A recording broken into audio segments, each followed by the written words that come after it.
एक देहाती ने गारे मिट्टी की मदद से अपना घर बनाया। घर में उसने छोटी सी 7 मुसल्लों की मस्जिद भी बनाई, क्योंकि उसके 7 बेटे थे।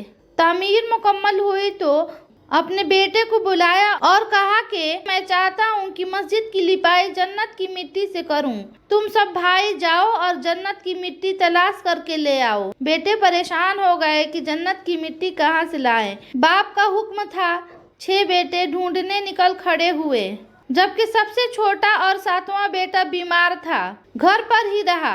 भाई शाम को थके हारे खाली हाथ घर को लौटे तो क्या देखते हैं, छोटा भाई बोरी में मिट्टी भर के बैठा है। बाप ने पूछा, बेटे घर बैठे तुझे जन्नत की मिट्टी कहाँ से मिल गई?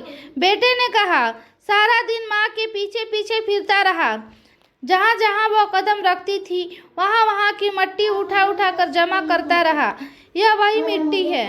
अगर यह वीडियो पसंद आए तो लाइक करें, शेयर करें और कमेंट करें कि यह वीडियो आपको कैसा लगा।